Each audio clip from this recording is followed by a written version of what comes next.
Andrew Cuomo and Adam Kinzinger, two liberals who hate Trump.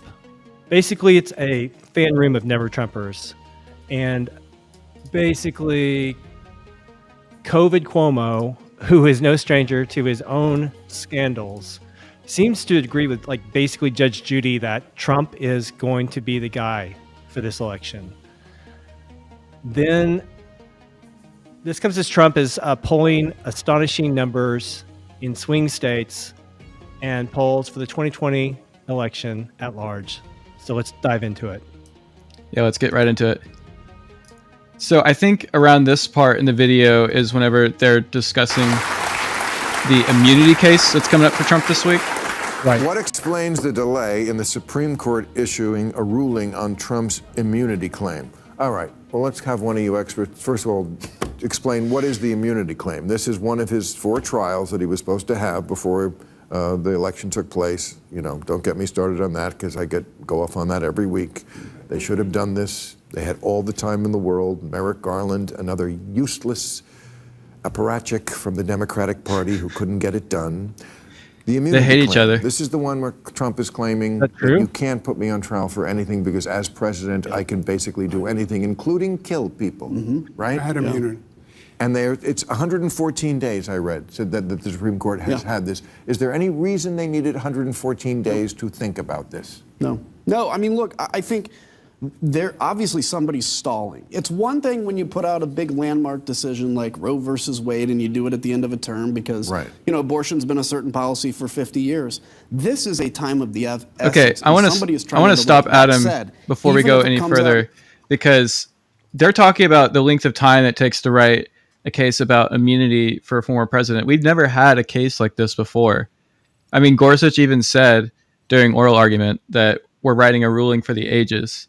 So I don't think that they're going to write a ruling for the ages in a couple of weeks. I mean, even 114 days is kind of not a very long time, especially whenever this case wasn't originally docketed last year. So for them to be calling it like a stalling tactic, yeah, it serves as one for Trump because he wants to delay his trials at all costs. But, they got to decide a pretty hefty case, right? I mean, this is huge, right? If the panelists here, the Democrats, the never Trumpers, don't get the judgment they want, and it did go quickly, let's say they got their way and it went fast, they would claim it was a rush to judgment. So you're not going to win in the minds of these never Trumpers either way. Yeah, never, so to speak. Out next week, there is still, Judge Chuckin gave 88 days until the trial started. I could see her still starting the trial in September. Donald Trump will say it's too close to the election, and she'll say, you're the one that appealed. I was ready to go at the beginning of the year. So I still think it's possible that this goes. Yeah, but what's scary about this, from my point of view, the trials in New York, you had Florida, Georgia, and 2 in New York. The 2 trials in New York, New Yorkers said, 66% said the justice system is politicized. And there's nobody in New York who likes Trump. And still 66% said the justice system is politicized. That's why I think he's not paying the same price for these verdicts, because they believe it is political. And you want to talk about a threat to democracy. New Yorkers do. When you have this country believing... Yeah, this is already, I mean, this is how he teed up the video. Some people who were watching that first part might have seen Andrew Cuomo. Like, he kind of is doing like a weird kayfabe thing right now where he's like playing sympathetic to Donald Trump because Andrew Cuomo does not like Donald Trump.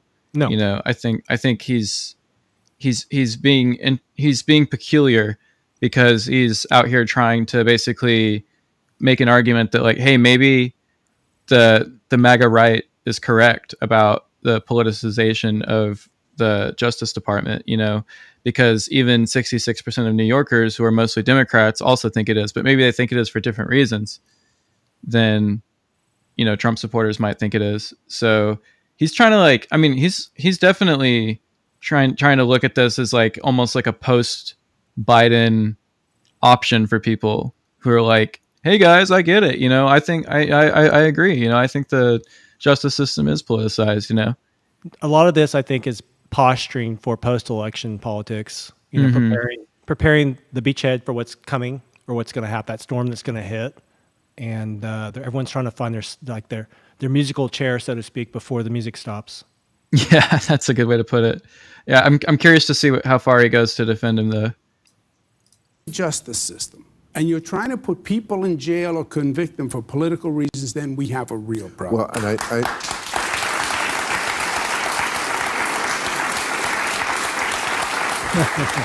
I saw two stories in the paper today about the election. One is that Biden is slightly pulled ahead, although not in the states where it's going to matter, but nationally, which was news to me. And then the second one was fundraising. The trial in New York, the one he got convicted for, was the greatest fundraising bonanza ever. He was lagging behind Biden, and now he's pulled quite a bit ahead. That trial was the greatest reason people had to send their checks for $5, $10, $25, dollars to Donald Trump. Yeah. So, I mean, look, it's a Hobson's choice always with him, because he's always guilty. Yeah. It's not like he's not guilty of any of these crimes, but the repercussions might be worse. That's how they spin it. This is something politicians always had to face. Remember when Obama came to office, they were like, how can you not put those people in jail? That's how, I mean, they have to keep reminding their audience, because, most people in their audience are too afraid to have discussions like this. So the smart liberals in the room have to, pat the heads of the flock and be like, hey guys, like, we all hate Trump here, but we have to acknowledge some things, and money talks, and so they're having the real conversation with people, but they have to keep, throwing in these subtle reminders that, like, hey, like, we're not with Trump, which I think to some regard, it's like, okay, so you're willing to entertain ideas that maybe, this argument is slowly becoming something that most people in the nation are believing, but you have to keep this facade of like, oh, like, we see it as just like public opinion, not like what we actually believe. But I think that, if any of these people in the room are being honest with themselves, they have to like, can Bill Maher really honestly believe that Trump is guilty of everything? Yeah. But he has to do so much lying to himself. Meanwhile, he's able to easily see somehow that, why people believe the justice system is weaponized. Like, I don't see how he can simultaneously think that Trump is guilty, but that maybe some people might be having a point about this. But maybe he doesn't think people have a point. Maybe he's just highlighting that they do. But he likes to talk about it a lot. And I think that he's, I think that he's pretty much broken with the party when it comes to, like, thinking that every single indictment against Trump is without is just completely, absent of politics. Like, he knows that it's riddled with it. I think it's interesting if you look at if we're going to take the money angle, which they are here, the money angle always ties back to pay to play. That's the system we have. And when you're talking about money, you're talking about influence. So this money always has an influence on policy, on personnel, on wins, on who can win. Like, the more money, the more your chances of you're getting influence coming in from different places. So in Trump's case, most of that money, he's arguing that these judgments, these court cases, are having an undue influence in a positive way for Trump. And that's resulting in cash in the campaign. And this cash in the campaign, where is it coming from? Well, for Trump, it's coming from a grassroots base. And for Joe Biden, that's probably the lack of cash is because his donors, his big donors, lack the faith that he's going to be able to pull this out. So they're not going to invest in the Joe Biden ticket. What do you think, Palin? Yeah, I think that we were having a conversation earlier that I think that Democrats are slowly starting to see the writing on the walls. I think that we're going to see more embarrassment down the way happening on behalf of, Biden's issues or other, things like Jamal Bowman and AOC protesting for ceasefire in New York and, acting very animated and wild for crowds of people, we're going to see more embarrassment, I think, start to play out. And I think that in a lot of ways, it's going to be indicative of what's to come in November. I'm slowly beginning to realize that, this is going to become a cakewalk for Trump, as long as there's no funny business on election night. What happens this Wednesday? Let's just say this: what happens when the Supreme Court gives its verdict on the immunity issue? Do you think more money goes into Trump, Biden? I mean, it becomes a paradigm shift moment for sure, I think. But it will probably, I think it'll have less to do with fundraising, and maybe there will be more fundraising based on what happens to Trump again when he has a sentencing in New York on July 11th. If he, he might get found. It might be found that there exists some immunity for presidents, which might be like a bit of a win for Trump. And then on July 11th, when they do the sentencing, if they throw him in some sort of detention, not maybe Rikers Island, but maybe if they do, house arrest or something, or they hold the threat of detention over his head, depending on the outcome of the election. Could this Maher segment be a desperate public cry to not convict Trump in New York coming up? Could be. Or you mean not convict, but not sentence him. I'm sorry, I misspoke. Yes, not sentence him to Rikers Island or something. Yeah, because it's going to result. It's not going to probably affect the outcome of the campaign. I mean, Trump's probably going to win either way. But why make it like a red wave? Or why make it impossible for Joe Biden? Yeah, why make it harder for Joe Biden if Trump gets another wave? Yeah, I think you're right about that. I think that we're seeing a bit of a warning sign. Be like, please, Judge Merchan, just treat him like a privileged white collar criminal and give him a slap on the wrist and a fine. Which I think that most people didn't want to see a trial. So now that we're already at this point, I think most Republicans don't want to see a conviction for Trump.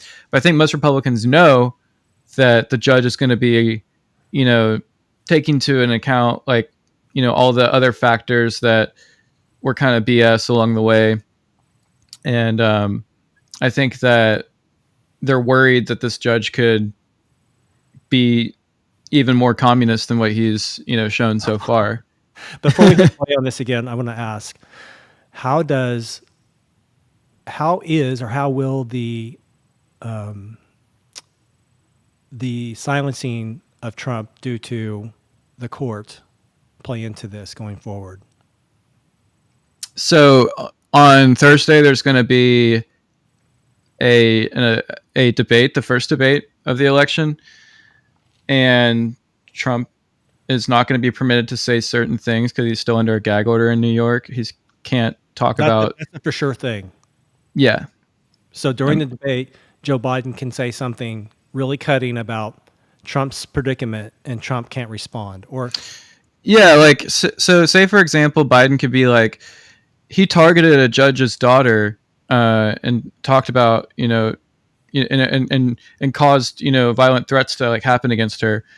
Trump can't be like, well, I was only talking about her because of her work for other Democrats and stuff like that. He can't respond by saying that, or else he'll be. So I was having a conversation with people. We were having a bingo night, kind of things to put on the bingo board to as predictions for what we predicted and what we can block out based on what happens.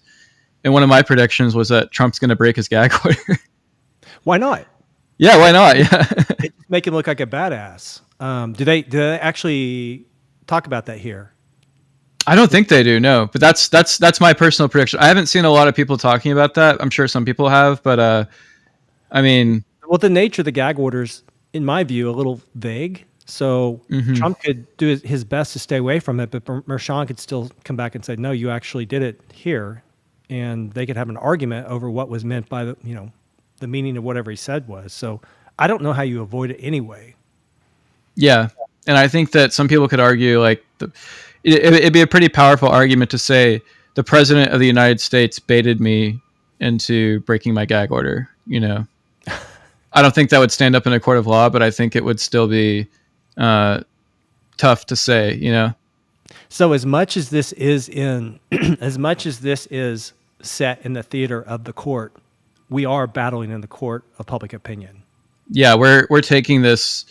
I mean, it's always been in the court of public opinion, but it has stayed in the courtrooms as Trump's gone throughout his campaign. But now, as the Biden administration, or I should say, the Biden campaign, they want to keep it in the court. Yeah, now that the Biden campaign is making a lot of their campaign about Trump's conviction and pointing out that he's a convicted felon, there's no doubt that Biden's going to say that on stage. And then Trump's just going to be like, well, your son's a convicted felon too. It's going to be... You might say something like, well, I never went to the lengths of locking up Hillary, even though I said I would. And you can't say the same. Maybe something like that. That's why I'm saying this gag order, it's such a gray area that it's perilous. So you might as well not try and tiptoe around what that means and just go for it. Let him. Yeah, I don't think he's going to tiptoe. I think he's going to say whatever he wants to say. But let's finish this clip. Right. It's almost done. Yeah. And Obama was like, yeah, that would feel good, and it is the right thing to do, but it's also more the wrong thing to do because it'll tank the whole economy. Those are the kind of tough decisions that you have to make. So I was always with you on the one in New York, the hush money trial. I don't think they should have brought that one. It was just always going to look like a sex case, and people were always just going to look at it that way. So anyway. That case, the Attorney General's case in New York, frankly, should have never been brought. And if his name was not Donald Trump, and if he wasn't running for president, I'm the former AG in New York, I'm telling you that case would have never been brought. Wow. And that's what is offensive to people. And it should be, because if there's anything left, it's belief in the justice system. Just heard the Adam Kinzinger is there. It's just like, what? The United States. That's the main thing. Wait, let's go back. To overthrow the government of the United States. It's almost like you're trying to give Merchan's case credibility. And that's what is offensive to people. And it should be. Hang on. Because if there's anything left, it's belief in the justice system. Just heard the one about trying to overthrow the government of the United States. See, that's what Bill wants. He tried to overthrow the government of the United States. That's right. And we're not going to hear that. That's right. And good for you for January 6th. Yes, absolutely. You know the real way Trump is trying to overthrow. There's the pat on the back. The weird thing is, though, Hunter Biden, I would also say, was put in jail or was convicted, of course, because of politics. Of course. And unfortunately, that never gets out. Right. All right, guys. Thank you very much. I got to run to Las Vegas. What was that? Was a weird thing for. I'm so baffled by that. Like what does Adam think? Because I know Adam's the staunchest never Trumper there, and he's a Republican. Adam wants a seat in the Biden second administration. That was like such a glaze for Biden and his son. Like, just be like, by the way, Hunter Biden was political too. Like, yeah, no crap, dude. But like, that's what we're saying here is like they made Hunter the sacrificial lamb. And we knew that that was going to happen, at least as far back as 2022. And we also know that Joe Biden will pardon his son after the election if he wins, or even if he doesn't win. Well, probably going to happen before. Or, you mean not swearing in the election? Oh yeah, yeah, exactly. Like calling on VP Kamala to not certify the results. He's going to do it immediately, wouldn't you think? You think what like try to like decertify the election? No, I'm saying if Biden doesn't come out victorious during the election, during the election day, when does Hunter get pardoned? Oh, pardon. Hunter will get pardoned before his last day out. I mean, You won't do it fine. immediately. I don't think he would like respond to like losing by like saying like I'm going to pardon my son, but I think that he would definitely do it sometime between election day, after election day, and before the inauguration. When does Biden pardon the Attorney General? your smile. Not everyone probably gets that. Not everyone probably gets that, but what do you think? He's going to have to. Yeah, I think that that'll be interesting based on what Judge Cannon in Florida decides over this case right now, the documents case, because a lot of people don't know what's going on there either. But who doesn't make that life raft? Like, I know there's going to be a slew of pardons over that. So who's going to get left out? Who's gonna be left off the life Smith raft? Maybe you need one too, probably. Maybe Fonnie Willis. Maybe she'll be left out. I don't know. It'll be interesting to see though. It's just fun to kind of think about what will happen, what can happen. So yeah, I think Biden's going to try to keep his pardons to a minimum because I think that he has too much ego. He thinks everything he's done is by the book, and people around him. I think people are going to be calling him, begging him, just out of sheer fear. I think he'll probably get some requests. I think his son will be he'll be the one texting him too. He'll get the green text bubbles and be like, oh. He'll be like, "What happened to your iPhone, son?" He'll be like, "I pawned it off." Yeah, I don't wish anybody harm or ill will, but it's just an interesting scenario that you can see unfolding. So, yeah, totally. Well, thank you guys for tuning in to this one here on Meme Ranch React, and we appreciate you guys. We want to hear what you're wanting to see next, so leave a like and leave a comment on what you'd like to see here on Meme Ranch and Meme Ranch React. See you guys next time.